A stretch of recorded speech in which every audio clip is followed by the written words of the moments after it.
Salut et bienvenue dans cette nouvelle vidéo. Aujourd'hui, nous allons voir comment créer notre premier composant grâce à React Native. Alors un composant, ça peut être intéressant dans le cas où on a besoin d'utiliser un code dans plusieurs endroits différents. Donc là, notre premier composant va être relativement simple. On va avoir notre composant donc, qui va afficher un prénom et ensuite il va afficher bonjour ce prénom. Donc on va voir comment passer en paramètre le prénom pour pouvoir afficher un prénom dynamiquement. Donc on est parti, là ce que j'ai fait, j'ai juste créé un React Native App. Donc là ici vous voyez la console et je l'ai lancé sur l'émulateur Android. Donc ça c'est parfait. Maintenant ce que nous allons faire, donc je vais vider tout ça. Et on va créer donc notre premier composant. Donc il faut savoir qu'un composant donc, correspond... On va décortiquer ça en plusieurs fichiers. Donc ce qu'on va faire, c'est créer un premier dossier où on va placer tous nos composants. Donc je vais l'appeler components comme ceci et je vais mettre mon premier composant. Donc je crée un nouveau fichier que j'enregistre et j'appelle mon composant.js comme ceci. Donc on va prendre exactement la même architecture que le app.js, on va renommer et enlever ce qu'il faut. Donc hop, je change la syntaxe pour que ce soit plus beau, comme ceci, voilà. Donc le style pour l'instant on n'en a pas besoin, du coup on va l'enlever.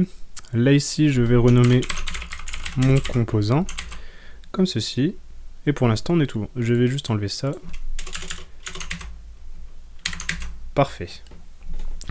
Donc là, on voit sur l'éditeur d'Android, enfin l'émulateur, que tout a été enlevé, c'est parfait. Là ici, je vais donc devoir importer mon composant.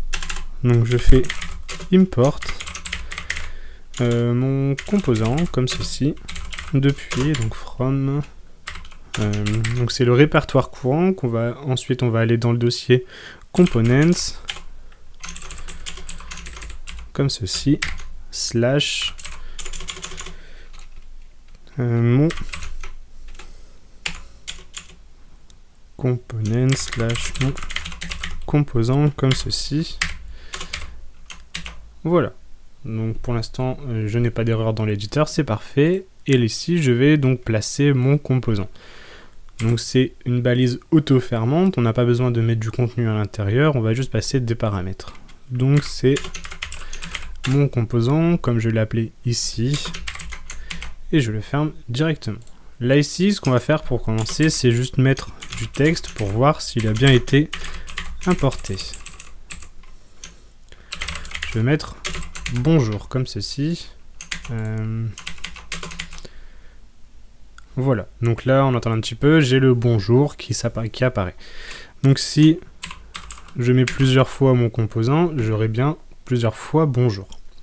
Donc là, c'est parfait, notre composant marche, il est un peu basique, mais il marche. Comme ça, si vous avez besoin d'afficher bonjour à plusieurs endroits sans vouloir afficher bonjour, vous pouvez le faire très facilement. Maintenant, ce qu'on va vouloir faire, c'est afficher un prénom, par exemple bonjour Marc, bonjour Antoine, etc. Donc on va regarder sur la documentation comment passer des paramètres à notre composant. Donc pour ça, on va utiliser ce qu'on appelle des props. Donc les props, c'est très simple. Si je prends par exemple cet exemple-là, ici, on voit que je passe en paramètre un nom, donc c'est exactement le cas qu'on veut utiliser. Donc là, je passe en paramètre un nom, et ensuite, je vais utiliser cette variable dans mon composant. Donc là, ici, je fais this.props, le nom que j'ai mis ici, et comme ça, ça va afficher le contenu de la variable. Donc on est parti, ici, je vais juste mettre name, donc je vais mettre Jean, par exemple, donc je vais supprimer les autres. Et là, ici, je vais donc appeler this.props.name comme ceci et comme ça on va afficher donc le nom de mon composant. Donc là ici j'ai bonjour Jean, donc on va bientôt mettre en place comme ceci. Donc là j'ai bonjour Jean, comme ça c'est parfait. Et maintenant si j'appelle d'autres, je mets par exemple Marc et Antoine comme ceci, j'ai bien bonjour Jean, bonjour Marc et bonjour Antoine. Donc notre composant marche très bien. Maintenant, ce qu'on va vouloir faire, c'est par exemple passer un nom et un prénom. Donc imaginons, on a une tonne de données à passer. Si j'ai le nom, donc si j'ai le prénom par exemple, je le mets là. Ensuite j'ai le nom, je vais le mettre là. Ensuite j'ai l'âge, je vais le mettre là, comme ceci, etc., etc. Donc ça va faire un peu long.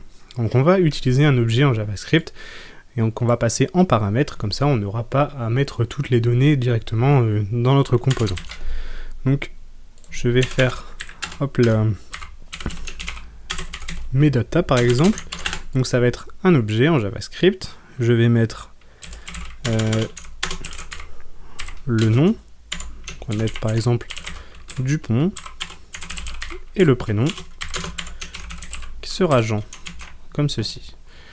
Donc là ici je vais enlever, je mets data et là ici je mets this.metadata comme ceci.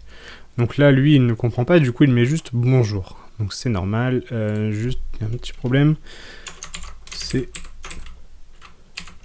comme ceci.